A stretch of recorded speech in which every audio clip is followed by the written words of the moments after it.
ముఖ్యంగా operation Ukraine వాళ్ళ operation spiders web అనేది వన్ ఆఫ్ ద లార్జెస్ట్ అతి పెద్ద డ్రోన్ అటాక్. మొత్తం రష్యా ఉక్రెయిన్ యుద్ధం స్టార్ట్ అయిన తర్వాత ఉక్రెయిన్ రష్యా పైన చేసిన అతిపెద్ద అటాక్ అనమాట.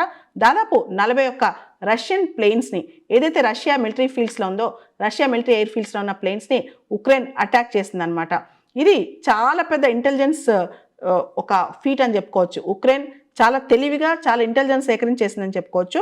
అండ్ దీనిలో ప్రత్యేకంగా మనం చెప్పాలంటే రష్యా యొక్క టాప్ మోస్ట్ ఎయిర్ ఫీల్డ్స్ ఏవైతే ఉన్నాయో, ముఖ్యంగా ఒలినోగోర్స్క్ ఎయిర్ ఫీల్డ్ ఒకటి, తర్వాత మురిమాస్క్ ఎయిర్ ఫీల్డ్ ఒకటి, ఇవన్నీ కూడా రష్యాలో చాలా ఫేమస్ అనమాట.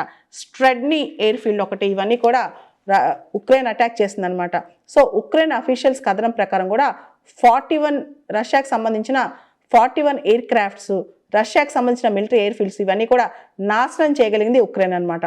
ముఖ్యంగా ఏదైతే ఇంపార్టెంట్ రష్యన్ స్ట్రాటజిక్ అసెట్స్ ఉన్నాయో, స్ట్రాటజిక్ బాంబర్స్ ఉన్నాయో, అవన్నీ కూడా హిట్ చేశారు. ముఖ్యంగా రష్యాకి సంబంధించిన A-50, Tu-95, Tu-22 ఇవన్నీ కూడా హిట్ చేయగలిగింది అనమాట ఉక్రెయిన్. అంటే ఉక్రెయిన్ లాంటి చిన్న దేశం ఇంత పెద్ద అటాక్ చేయగలిగిందంటే ఎంత ప్లానింగ్ చేసి ఉండొచ్చో.